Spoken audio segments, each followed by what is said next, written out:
तो आपको धन्यवाद अशोक भैया जो धन्यवाद। आप नेट क्वालिफाइड किए हैं और जीआरएफ भी आपका हो चुका है। नेट जीआरएफ और कौन से डिपार्टमेंट से आपका है और क्या इसके स्कोप क्या है आगे से पीजी करने के बाद स्टूडेंट को? सबसे पहले शुभ संडे, रमजान की ढेर सारी शुभकामनाएं जो आज से है। सभी का स्वागत है। नमस्कार।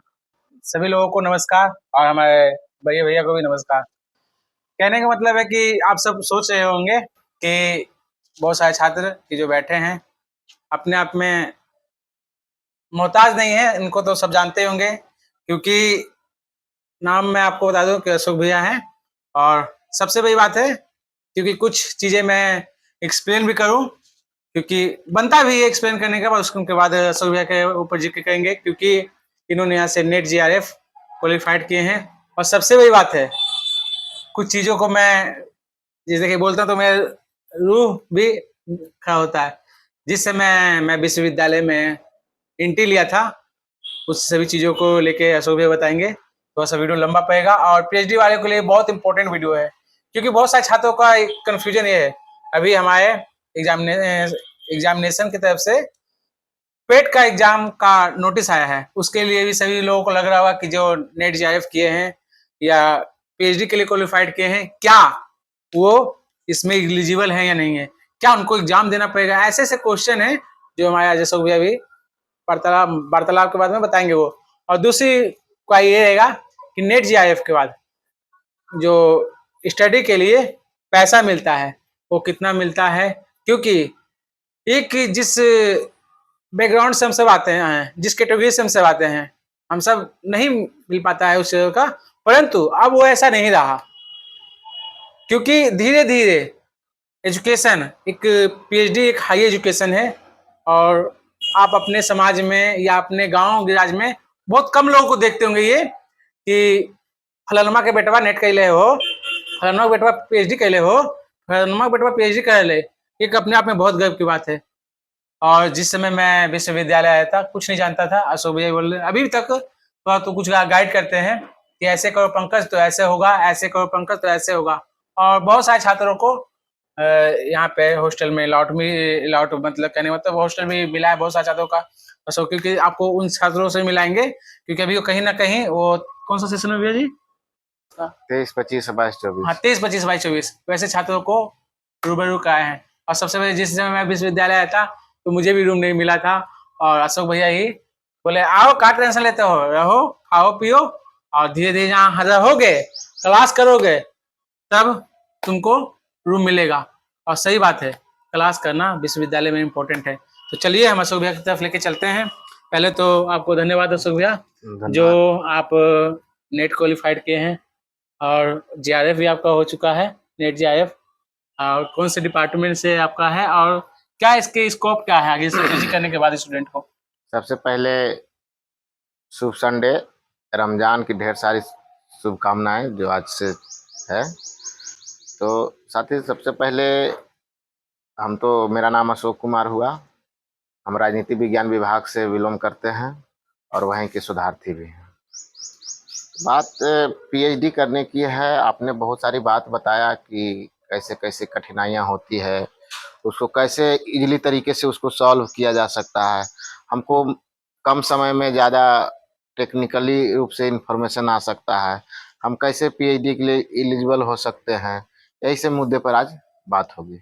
यही है ना हाँ आपका यही मुद्दा? यही नोट मतलब यही है क्योंकि सभी छात्रों को ये जानना है। हाँ। और सबसे बड़ी बात है कि देखिए भैया, सबसे बड़ी बात है कि स्टूडेंट क्या है कि अभी पीजी कर रहे हैं तो उनको किस तरह से मोटिव किया जाए कि आगे मतलब नेट निकाले जीआरएफ करें, इससे मगध देखिए विश्वविद्यालय में। देखिए देखिए सबसे पहली बात ये है ना कि आप पीएचडी करने के लिए पीजी मिनिमम क्वालिफिकेशन क्वालिफिकेशन होना चाहिए। ठीक है, कोई भी सब्जेक्ट का हो उससे आपको पीजी होना है। आप पीजी के पहले भी नेट पास कर सकते हैं। हाँ अपेयरिंग में पास करते हैं। ठीक है, तो बहुत सारे हम पे भी फ़ोन आता है, हमको भी लोग हमसे भी बात करते हैं, पूछते हैं कि हम पैट का फॉर्म भर सकते हैं या नहीं भर सकते हैं। देखिए, जो जो बच्चे नेट पास हैं उनको मगध यूनिवर्सिटी खास करके, अदर यूनिवर्सिटी में वो एप्लीकेशन लेती है सिर्फ जो जो सेंट्रल यूनिवर्सिटी में तो सिर्फ नेट वगैरह का ही काम होता है। अब नेट का भी 3 सीढ़ियां बना दी है गई है, ठीक है। पहला है जो जीआरएफ पास करेगा उसको तीनों सीढ़ी का फॉलो उसको मान्य प्राप्त होगा।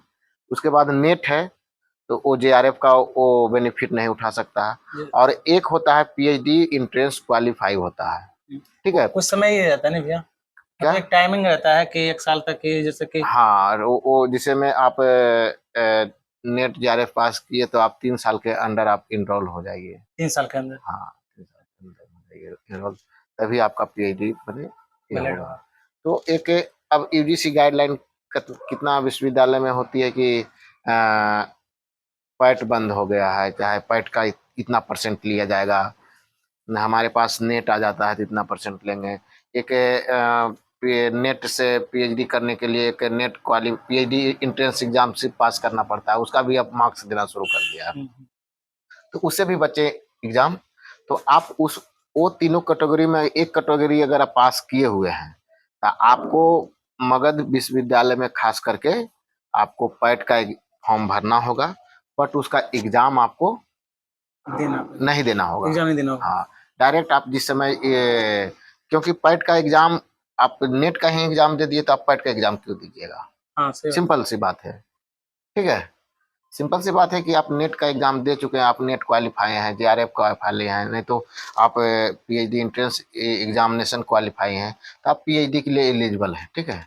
आपको पैट देने की कोई जरूरत नहीं है, लेकिन फॉर्म भरना अति आवश्यक है सबको फॉर्म हाँ, भरना। क्योंकि इंटरव्यू उसी कॉल से बुलाया जाएगा आपको। तो आपको इंटरव्यू फेस कीजिए, फिर उसके बाद आप अपना कार्य को आगे बढ़ाइए। 6 महीना का कोर्स एडमिशन लीजिए, 6 महीना का कोर्स वर्क कीजिए, उसके बाद आपकी रजिस्ट्रेशन होगी, एग्जाम होगी, उसके बाद आप पास करेंगे। तो कोर्स वर्क में क्या भैया कि कोर्स वर्क में जो पास होंगे वही ना एनरोल हो सकते हैं। हाँ हाँ, जैसे अभी कोर्स वर्क अभी जो ये 21 वाले 21 वाले बच्चों को कोर्स वर्क चल रही है, ठीक है। तो उसमें कुछ बच्चे जो हैं जो एडमिटेड हैं, जो अभी एग्जाम होने वाला है, मे बी इसका तो कंफर्म डेट नहीं है, लेकिन दो तीन महीने के अंदर वो एग्जाम हो जाएंगे।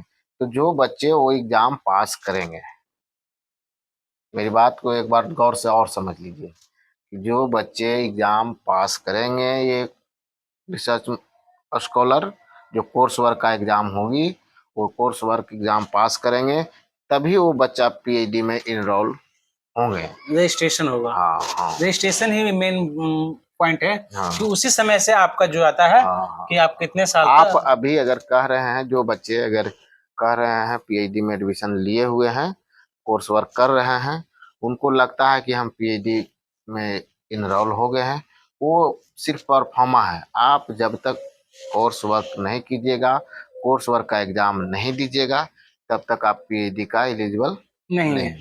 ठीक है। एक बहुत बड़ी बात है। और सबसे पहले अब दूसरे की ओर चलते हैं, जैसे आप जीआरएफ हुआ, तो जीआरएफ लेने के लिए क्या क्या थोड़ा सा छात्रों को करना पड़ता है, जैसे मान ले कि हो गए। अच्छा, तो जो बच्चे यहाँ जैसे मनीष भैया भी हैं, हाँ, बहुत सारे लोग हैं, बहुत सारे जो भी बच्चे जो अभी इधर हाल में ही जेआरएफ पास किए हैं, और उनका जब तक रजिस्ट्रेशन नहीं हो, जब तक विभाग में इनरोल वो नहीं होगा, एक जेआरएफ जो होता है वो फॉर्मल तरीके से, जैसे में कोई टीचर बनते हैं, कोई सरकारी नौकरी प्राप्त करते हैं तो योगदान करते हैं, उसी प्रकार जो जेआरएफ विद्यार्थी हैं वो विभाग के विभागाध्यक्ष को रजिस्ट्रार के नाम से वो एप्लीकेशन देंगे कि सर हमने इतना तारीख से इतना तारीख तक में हमने इतना तारीख से हमने पास किया है, इतना तारीख को हम ज्वाइन करना चाहते हैं।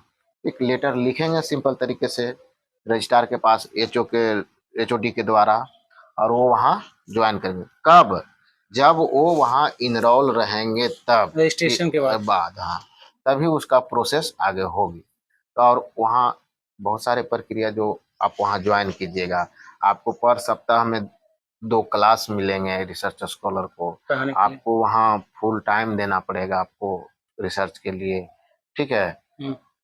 और आप उसके लिए तभी एलिजिबल होंगे जब वो एचओडी आपके पास आपका सुपरवाइजर कोई भी चीज पे सिग्नेचर करेंगे, रिपोर्ट आप बना के रिपोर्ट बना के देंगे, तभी ना। तो आप CCDC को लिखेंगे, आपके पास रजिस्ट्रार के फाइल जाएगा, उसके बाद कोई मतलब मैंने वैसा कोई बड़ी बात नहीं है, बड़ी इजीली प्रक्रिया नहीं तरीके, है, इजीली है, इजी है। बस अगर आप आप काम आप कीजिएगा, रेगुलर रहेंगे तभी आप आपके रेगुलर लिए। रहिएगा, काम कीजिएगा, इनके कहने में भैया का यही है। और सबसे बड़ी बात है, आप सबका भी कुछ ऐसा इंक्वायरी है तो जरूर जुड़िएगा, और कहीं ना कहीं, क्योंकि आपको जहां लगता है तो आप अपना कमेंट के माध्यम से, आपको कुछ ऐसे चीजें हैं, क्योंकि बेहिचक पूछिए, बताएं। कमेंट के माध्यम से, क्योंकि समय किन्हीं के पास नहीं है ना, भैया के पास रहता है। आज कैसे भी बहुत टाइम निकाल के मिले हैं भैया, और आपको पॉलिटिकल साइंस के बारे में बताए हैं। बहुत सारे ऐसे हैं जैसे कि भैया के ही साथी। कोई भी सब्जेक्ट हो, हाँ, ऐसा नहीं है कि पॉलिटिकल साइंस, यूनिवर्सिटी में एनी सब्जेक्ट। हाँ, और नहीं, जो नेट जीआईएफ होते हैं जैसे उन सब्जेक्ट के स्टूडेंट, जैसे मनीष भैया, हाँ वो भी नेट जीआईएफ हाँ और अच्छे हैं। हाँ। और सबसे बड़ी बात है, वैसे बहुत सारे लोग हैं, जैसे हमारे ऑल इंडिया रैंक नीचे से चंदन, चंदन जी हैं, हाँ जो हाँ रोल 63 है, ऑल इंडिया रैंक हाँ है। हाँ। तो कहीं ना कहीं आपका इंक्वायरी जैसा रहेगा, आप पूछ सकते हैं इंक्वायरी में, क्योंकि भैया भी वहाँ कमेंट देख के आपको जवाब दे सकते हैं, कोई भी जवाब दे सकता है। बहुत सारे लोग को फेलोशिप के लेकर के बहुत सा दुविधा रहते हैं। दुविधा रहती है। ऐसा कोई बड़ी बात नहीं है, आप काम करेंगे ना तो आपको कहीं कोई तकलीफ अच्छा, दिक्कत नहीं है। आपको देखिए, आपको उसमें पंकज जी अभी तो शुरुआत है, इसमें डिटेल्स से जाने की जरूरत है। जो व्यक्ति अगर उनको जो जो इसके एलिजिबल है ना, इस बात को वही समझ सकते हैं। हाँ हाँ, जो ठीक एलिजिबल है, है। हाँ। इसमें बहुत सारे प्रक्रिया है, और उसका वो जो पास है वो खुद ना खुद वो 70% जानते हैं, उसको 30% कहीं ना कहीं प्रॉब्लम होती है। तो हर जगह इंटरनल का कोई ना कोई प्रॉब्लम होता है, वो कोई बड़ी इशू की बात नहीं हाँ, है। वो तो बात सही है भैया जी। एक चीज, आप लास्ट क्वेश्चन है भैया, जैसे कि कितने साल तक मिलता है, सब कोई हाँ, दिक्कत है, ये जैसे सबसे देखिए, बड़ा बात हाँ, है। जब से जैसे मैं मुझे JRF करने के बाद हाँ, आपको ऑल टाइम 5 साल मिलता है, ठीक है। अब 5 साल। 5 साल, उसमें 2 साल JRF मिलता है और 3 साल SRF। JRF junior research fellowship हो जाएगा, और 2 साल के बाद SRF, जो कि हमने SRF बधाई हो भैया को। प्रोन्नति हो गई है। तो 3 साल अगर आपको SRF मिलेगा, लेकिन कोई भी बच्चे नहीं चाहते हैं कि हम 3 साल 5 साल तक रिसर्च करें हाँ, और एक पैसा हम लें, अपना कहीं ना कहीं सेटल सेटल होने। होने का वो। लेकिन ये जो रूल यूजीसी का रूल और रेगुलेशन में है, वो 2 साल SRF JRF है और 3 साल SRF।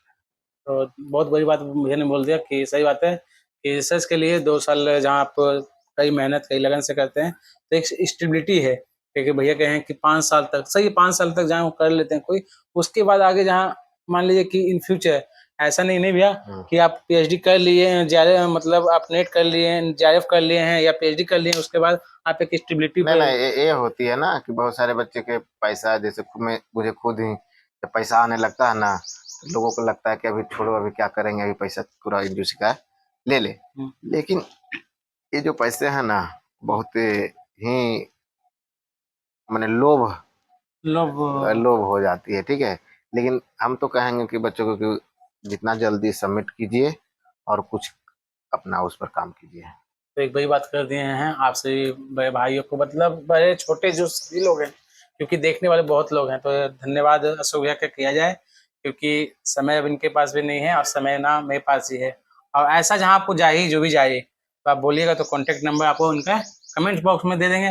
परंतु आप, मुझे लगता है कि कमेंट ही कीजिएगा, क्योंकि भैया को जहाँ कॉन्टेक्ट नंबर बोलेंगे तो दे देंगे परमिशन लेके, क्योंकि बहुत सारे ऐसे स्टूडेंट हैं जो कहीं ना कहीं परेशान करेंगे। नहीं, जो बच्चे पास आउट हैं, ठीक हाँ, है, जो बच्चे पास हैं, नेट हो JRF हो, वो और जो एलिजिबल, जो अच्छे तरीके से तैयारी करना चाहते हैं, वो भी संपर्क कर सकते हैं, और आपके पास संपर्क करें, आप उनका हमारा नंबर दे दीजिए। देखिए बहुत बड़ी बात है, तो धन्यवाद।